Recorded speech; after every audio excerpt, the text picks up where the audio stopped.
Fresh nizere ko mumeze neza turi live ku ngoro y'ubutabera urukiko rw'ibanze rwa Kicukiro yitwa Yakamwana official Atan TV show niho tugiye kuba twibereye gace tugiye tuganira na Yakamwana harimo kubera urubanza rwitwa Fatakumavuta ndetse na Nshuti Moeto Divina bakara wa Miss Rwanda 2022 ariko kandi turi kumwe na Mabuja nawe yitwa Atani Yaka rimwe na Mabuja mwazanye ku rukiko Mabuja twazanye ku rukiko ukurikirana urubanza rw'aba bavandimwe akora mbere y'abavandimwe iyi ngene ngenda yamufasha nayo nge ntabwo ari ubwa mbere nagera ku rukiko nge mpagera aruko uretse uyu munsi ngewe ntafunzwe ariko ubundi mpagera ngewe nje gufunga mpagera ari ngewe uri ukurikiranwe ikibazo ariko muri iyi minsi ntabwo ndi gufungwa ahubwo ndi kubona hari gufatwa ba Kibamba none se umaze gufungwa kangahe ntabwo nabara inshuro nafunzwe zimwe naranazibagiwe ariko gusa ndikumva noneho na leta yakamejeje ribu yakamejeje mukanya numvishe kuri radio bari kuvuga ngo abakinyi b'Amavubi mukanya ngo bagiye bakubita babatungure babakubite igipi baje kubapima ndetse fata ku mavuta wowe ngo bamutabira ryinshi fata ku mavuta wamenyasohoka mu modoka wabonye ameza ate fata ku mavuta ntago mubonyeho ariko fata ku mavuta rero ngo bamukubise igipimo ngo cyari gituye ngo basanga itabi ni ryose none witwa Miss Muheto ngo bamugizeho igipimo ngo basanga urwagwa yaruhamije koko ariko kanisheba nagasebanyo kandi ari agasebanyo basanze urwagwa rugeza kandi ntabwo ari bwo bwa mbere mashinyagura kandi nawe bike ko nawe yarafashwe yanyweye ntabwo ngo ari bwo bwa mbere gufatwa yanywe none se ugiye kuvuga ko ari bwo bwa mbere yanywe ageze aho afatwa ubwo nibwo bwa mbere ugiye kuvuga noneho ko ariko ari kwega inzoga wabona yarasogongeye agahura n'umwaku bikagenda cyangwa ni umuga w'izakera aguseka ari Muheto nafata ku mavuta ninde wagiriye impuhwe ari Muheto nafata ku mavuta ninde wagiriye impuhwe fata ku mavuta Muheto we bamufungiye kuko abakobwa barakabisha yego sha yego di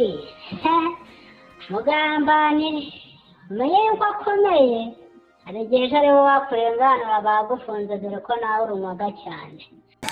bakobwa bashiki bacu rwose ariko Mabuja ibaze nkawe rwose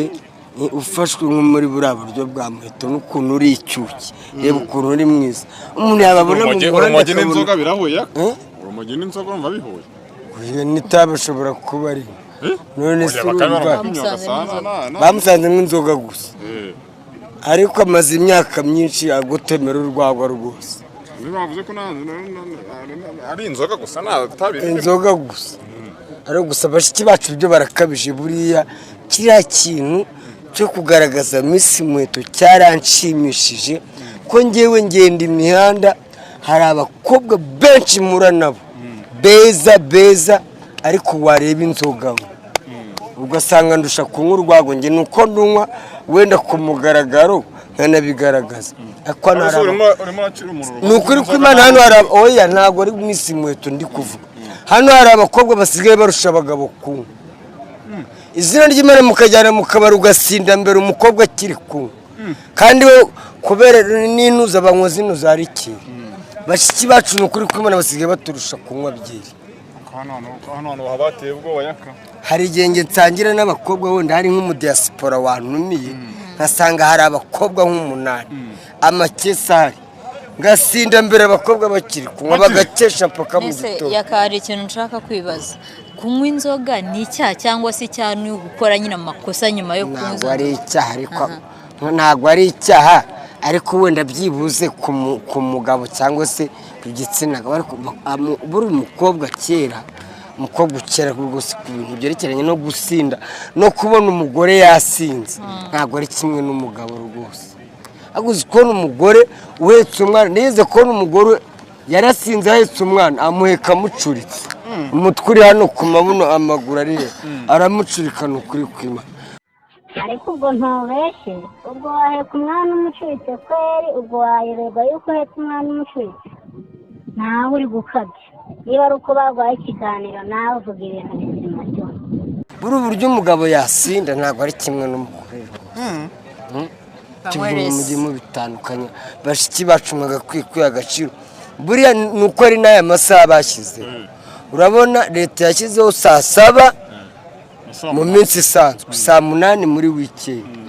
naho ubundi wasangaga mu gitondo saa 11 za mu gitondo saa 12 ugasanga abakobwa nibwo bari gusohoka mu tubari bari kwandika 8 ibaze nkawe niyo nzobe yawe ukuntu uri icyuki mabuja n'ukuntu ngukunda kukubona saa 12 ari uri gusohoka mu kabari uri kwandika 8 ariko yakara abantu rwose njya mu kabari nta nubwo hari abantu bavuze bati fata amavuta we n'undi nta muntu umufitiye impuhwe n'undi yarasanzwe none ngo avuga abantu akabakoma wajya gukora ikibiganiro ugafata ku mavuta bofata ku mavuta wenda kubyerekeranye na kiriya cyo guharasinga abantu cyo yakizira ariko wenda agatabi ko bamushyiramo imiyaga niba yakanywaga gusa atarucuruza urumogi nuko niba yarunywaga gusa atarucuruza bamushyiramo imiyaga wenda icyo numva yakurikiranwaho cyane ni kira cya harasimenti guharasinga abantu kugenda yinjira mu buzima bw'abantu ntabwo byirabye ari sawa umuheto we ku cyumva nyine batamubabarira uya muheto nibamuhane kuko nta mukobwa mwiza noneho Miss Rwanda ngo wasinze bogezaho gonga n'ibikuta nta perimi Miss Rwanda byo n'ububobo mwese n'uruhe rugero ari rw'abandi bakobwa bagenzi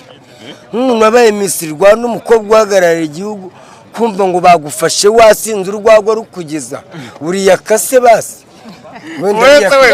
wenda ngiye kumva ngo nasinze ntabwo ari inkuru ntabwo ari ibire barabizi ko ndi umusinzi